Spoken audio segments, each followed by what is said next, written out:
আসসালামু আলাইকুম প্রিয় নবম দশম শ্রেণীর শিক্ষার্থী। আমি আজ তোমাদের সাধারণ গণিত এর 11 অধ্যায়ের 11.2 অনুশীলনী এর 11, 12 ও 13 নম্বর অঙ্ক সমাধান করে দেখাবো। দেখো 11 নম্বর ক খ গ ঘ এর টাকার পরিমাণ দেওয়া আছে এবং ক অনুপাত খ দেওয়া আছে, খ অনুপাত গ দেওয়া আছে, গ অনুপাত ঘ দেওয়া আছে এবং ঘ দেওয়া আছে। তাহলে ক খ গ এর টাকার ভাগ করে দিতে হবে। তাহলে 11 নম্বর সমাধান এখানে দেওয়া আছে হলো ক অনুপাত খ, ক ইস টু খ বা ক অনুপাত খ ইকুয়াল টু 2:3। আবার দেওয়া আছে খ অনুপাত গ ইকুয়াল টু খ অনুপাত গ 1:2। আবার গ অনুপাত ঘ দেওয়া আছে হলো 3:2। তাহলে এই ধরনের অঙ্ক করতে হলে তোমাকে আগে ধারাবাহিক অনুপাত সম্পর্কে জানতে হবে। ধারাবাহিক অনুপাত কি? ধারাবাহিক অনুপাত হলো কোনো অনুপাতের অর্থাৎ প্রথম অনুপাতের দ্বিতীয় রাশি এবং দ্বিতীয় অনুপাতের প্রথম রাশি যদি একই হয় তাহলে সেইটাকে বলা হয় ধারাবাহিক অনুপাত। অর্থাৎ এখন যদি a অনুপাত b 3:4 আবার b অনুপাত c ইকুয়াল টু 4:6 যদি হয়, এখন দেখো প্রথম অনুপাতের দ্বিতীয় রাশি, প্রথম অনুপাত দ্বিতীয় রাশি বা উত্তর রাশি যাই বলো, প্রথম রাশিকে বলা হয় পূর্ব রাশি এবং দ্বিতীয় রাশিকে বলা হয় উত্তর রাশি। তাহলে প্রথম অনুপাতের উত্তর রাশি বা দ্বিতীয় রাশি দ্বিতীয় অনুপাতের প্রথম রাশির মান যদি একই হয় তাহলে সেই অনুপাতকে বলা হয় হলো ধারাবাহিক অনুপাত। তাহলে এইভাবে লেখা যায় যে a অনুপাত b অনুপাত c ইকুয়াল টু 3:4:6। অথবা তোমরা এইভাবে মনে রাখতে পারো যে প্রথম অনুপাতের দ্বিতীয় রাশি এবং দ্বিতীয় অনুপাতের প্রথম রাশি এর লসাগু সমান হবে। আবার যদি তিনটা অনুপাত থাকে অর্থাৎ a অনুপাত b, b অনুপাত c, আবার c অনুপাত যদি d থাকে, তখন প্রথম অনুপাতের দ্বিতীয় রাশি দ্বিতীয় অনুপাতের প্রথম রাশি সমান হতে হবে। আবার দ্বিতীয় অনুপাতের দ্বিতীয় রাশি এবং তৃতীয় অনুপাতের প্রথম রাশি সমান হতে হবে, অর্থাৎ এর লসাগু সমান হতে হবে। তাহলে এখানে দেখো প্রথম অনুপাতের প্রথম রাশি আছে 2, দ্বিতীয় রাশি আছে 3, আর এখানে দ্বিতীয় অনুপাতে প্রথম রাশি আছে 1। তাহলে এই 3 আর 1 তোমাকে 1 বানাতে হবে, অর্থাৎ এর লসাগু সমান বানাতে হবে। তাহলে প্রথম অনুপাতকে যদি 1 দ্বারা গুণ করো এবং দ্বিতীয় অনুপাতকে যদি 3 দ্বারা গুণ করো তাহলে 3 কিন্তু মিলে যাবে, অর্থাৎ 1 দ্বারা গুণ করলে 2:3 হয়, আর এখানে 1 যদি গুণ করো 3 দ্বারা গুণ করো 1:3:2:3। একইভাবে তাহলে এখন এখানে দ্বিতীয় অনুপাত 3:6 হচ্ছে, তাহলে এখানে প্রথম অনুপাত কত হচ্ছে? দ্বিতীয় অনুপাতের দ্বিতীয় রাশি 3:6 হচ্ছে, আর এখানে তৃতীয় অনুপাতে প্রথম রাশি 3 আছে, তাহলে 3কে 6 বানাতে হলে আমাকে 2 দ্বারা গুণ করতে হবে, অর্থাৎ 3:2:2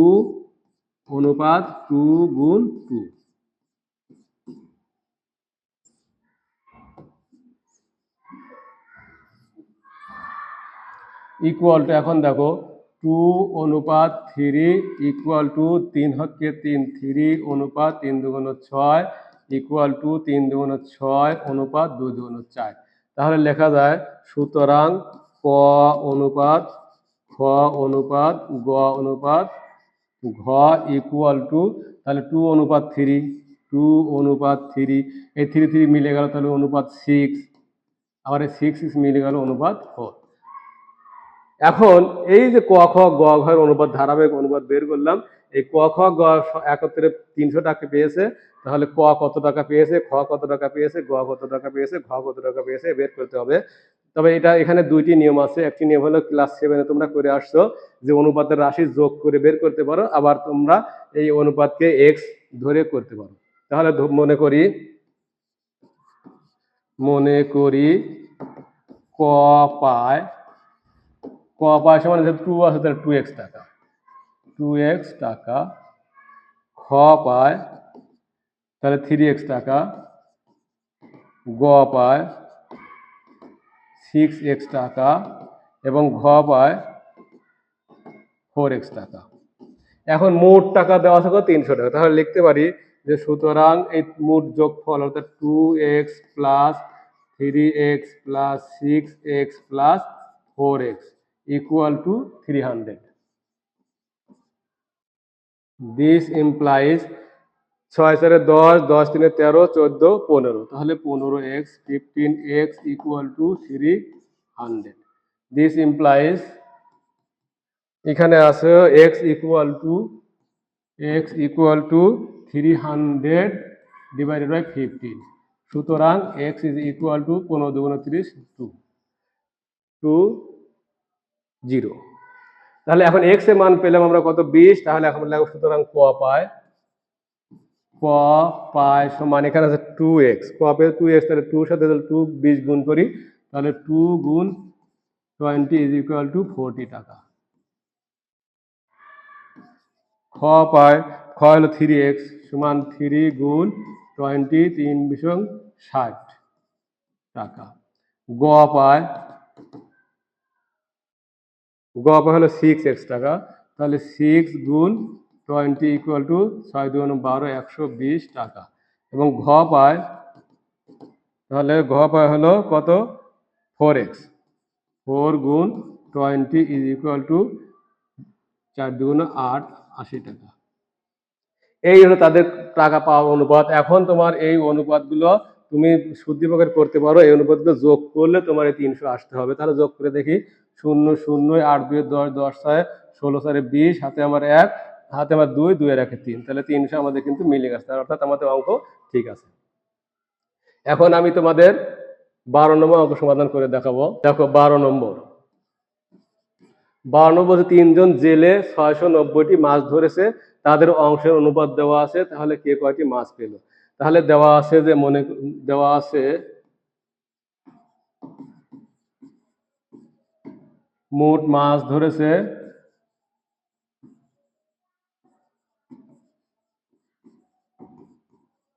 690টি, তাহলে তাদের অংশের অনুপাত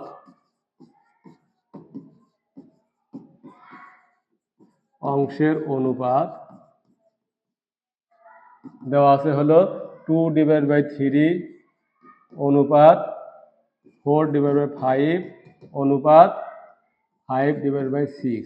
তোমরা এক কাজ করতে পারো, এখানেও x ধরে করতে পারো, আবার যদি মনে করো না আমরা সরাসরি স্বাভাবিকভাবে নিয়ে আসবো, তাহলে এখানে যে 3 5 এবং 6 এর লসাগু যদি বের করে যদি গুণ করো, তাহলে জেনারেল ফর্ম চলে আসবে, অর্থাৎ 3 5 এবং 6 এর লসাগু হলো 30, তাহলে 2/3 গুণ 30 দ্বারা যদি গুণ করো অনুপাত 4/5 গুণ 30 গুণ করো অনুপাত 5/6 গুণ 30, অর্থাৎ একই জিনিস দ্বারা তোমরা গুণও করতে পারো, ভাগও করতে পারো, যোগ বিয়োগ সবই করা যাবে, কিন্তু একই জিনিস দ্বারা করতে হবে।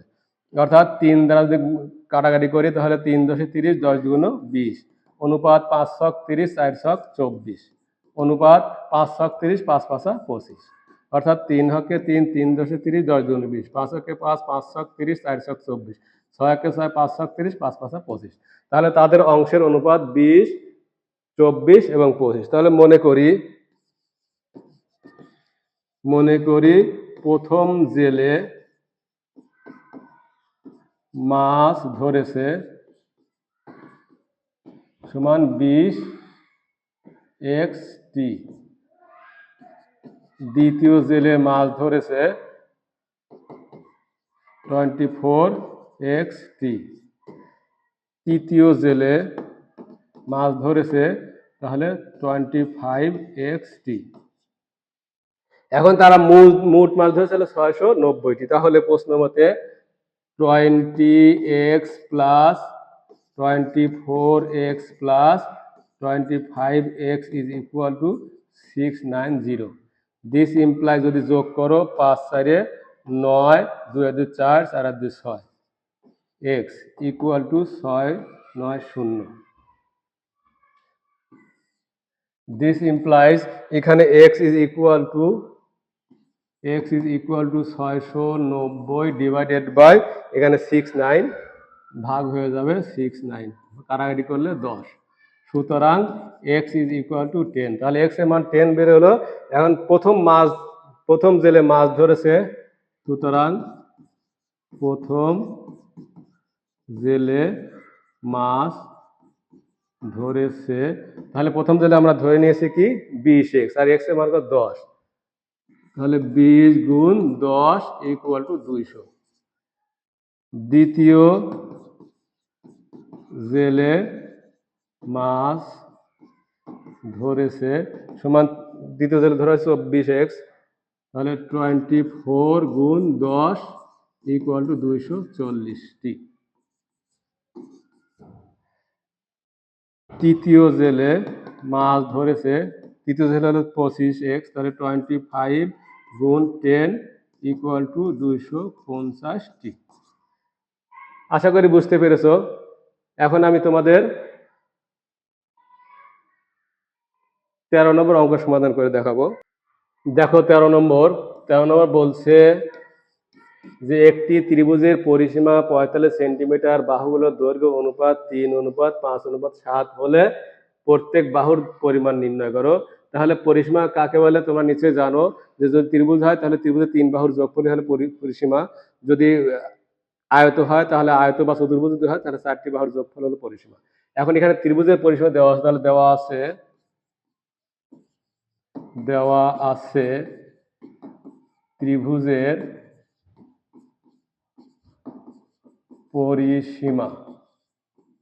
পরিসীমা সমান 45 সেন্টিমিটার। এখন ধরে নেব যে মনে করি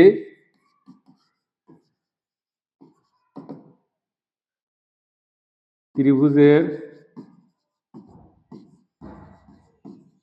প্রথম বাহুর দৈর্ঘ্য